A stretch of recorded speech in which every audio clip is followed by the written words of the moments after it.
बिस्मिल्लाहिर्रहमानिर्रहीम। मैं हूं उज़ैर अहमद ख़ान और आप देख रहे हैं अबलाग टीवी।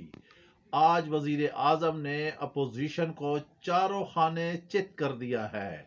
कौम से खिताब करते हुए उन्होंने दो टोक अंदाज में ऐसी चेतावनी दी है, ऐसा चैलेंज दिया है जिस पर अपोजिशन की बोलती बंद हो गई है। गो के कल के मामलात कुछ ऐसे थे जिसमें हुकूमत को पसपाई का सामना करना पड़ा, लेकिन आज जब इमरान खान ने कौम से खिताब किया तो उन्होंने ये साबित कर दिया कि वो नर्व्स की गेम बहुत बेहतर खेलना जानते हैं। उन्होंने कहा कि मैं लाखों के एक एक लाख के ग्राउंड में उतरता था जहां सारे मुखालफिन होते थे, मेरे खिलाफ नारे लगते थे, मगर वहां से मैं अल्लाह के हुक्म से फतह याब होकर निकलता था। इससे पहले कि हम मजीद आगे तफसीलात में जाएं, अगर आपने अभी तक अबलाग टीवी को सब्सक्राइब नहीं किया तो प्लीज़ इसे सब्सक्राइब कीजिए और कमेंट्स में अपनी आरा भी हमें दीजिए ताकि हमारी रहनुमाई होती रहे। हम बात कर रहे थे वजीर आजम के कौम से खिताब की और उनके नर्व्स गेम की। आज वो कौम से खिताब करके अपोजिशन पर सवार हो गए हैं और अब अपोजिशन को रास्ता नहीं मिल रहा। उन्होंने कह दिया कि जो 16 मेंबरान हैं, अगर उनमें हिम्मत है, हौसला है, अखलाकी जुर्रत है तो वो सामने आकर कहें कि वो मेरे मुखालिफ हैं, वो मुझे वजीर आजम नहीं मानते, वो ऐवान में मेरे पीछे नहीं चलना चाहते। अगर ऐसी पोजीशन आती है तो मैं जाकर अपोजिशन में बैठ जाऊंगा, लेकिन पीडीएम एक बात याद रखे कि मैं उन्हें नहीं छोड़ूंगा, चाहे मैं हुकूमत में रहूं या मैं अपोजिशन में रहूं।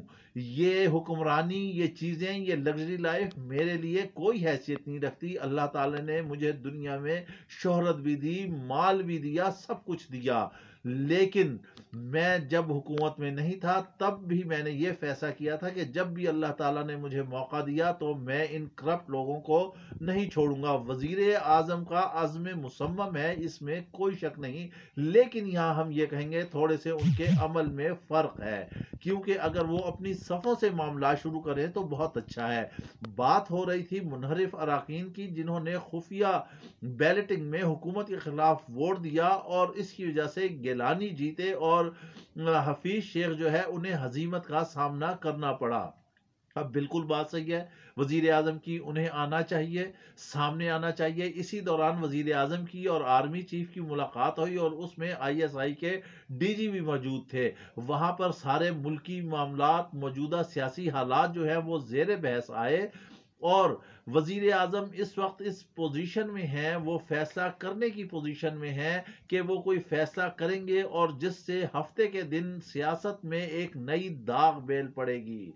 हम आपको बता देते हैं कि मुख्तदर इदारों की जानिब से इमरान खान को ग्रीन सिग्नल मिल चुका है और वो हतमी इकदामात उठाने जा रहे हैं। सेनेट के इलेक्शन के बाद चेयरमैन सेनेट का भी मसला है, उन्होंने सादिक संजरानी को अपना उम्मीदवार नामजद कर दिया है। जाम कमाल, परवेज इलाही, एमक्यूएम और दीगर इत्तेहादियों ने उन्हें यकीन दहानी करा दी है कि हम मुत्तहद होकर, हम इत्तेहादी हैं, सादिक संजरानी ही को लेकर आएंगे। आपको मालूम है कि माजी में भी संजरानी के साथ ऐसे मामलात हुए थे, लेकिन जब वोटिंग हुई तो उस वक्त संजरानी जो है वो फतह याब हुए। गो के ओवरऑल देखा जाए तो पीटीआई इस वक्त मुल्क की बड़ी सेनेट में जमात बनकर आई है, लेकिन सीटों के तनासुब से देखा जाए तो अपोजिशन की कुछ सीटें जो हैं वो ज्यादा हैं, लेकिन इत्तेहादी जमातें और अगर उधर से भी मामलात आते हैं तो एक दफा फिर मुमकिन है कि अपोजिशन को हजीमत का सामना करना पड़े। अब अपोजिशन के इम्कानात ये हैं कि वो गिलानी को चेयरमैन सेनेट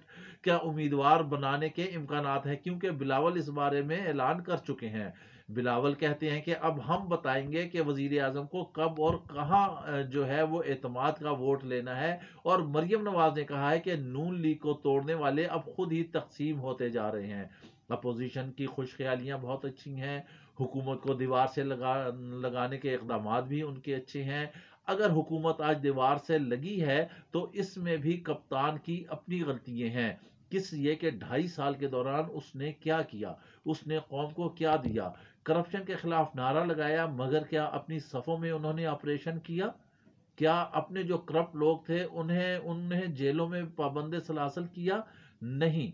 ऐसा कोई जवाब नहीं है। जैसे ही कोई करप्शन में पकड़ा जाता है वहाँ से वो क्लियर होके आता है और फिर उसे कोई ना कोई हुकूमती ओहदा दे दिया जाता है। ये कतई तौर पर गलत है कि आप अपोजिशन को ही सिर्फ फिक्स करते चले जाएं और खुद आप ऐश करें और आपकी पार्टी ऐश करे। हमें आपकी नीयत पर कोई शक नहीं, इसमें कोई दूसरा ऐसा सवाल नहीं है, लेकिन आपकी टीम और खुसूसी तौर पर जो किचन कैबिनेट है उस पर आपको तवज्जो देनी होगी।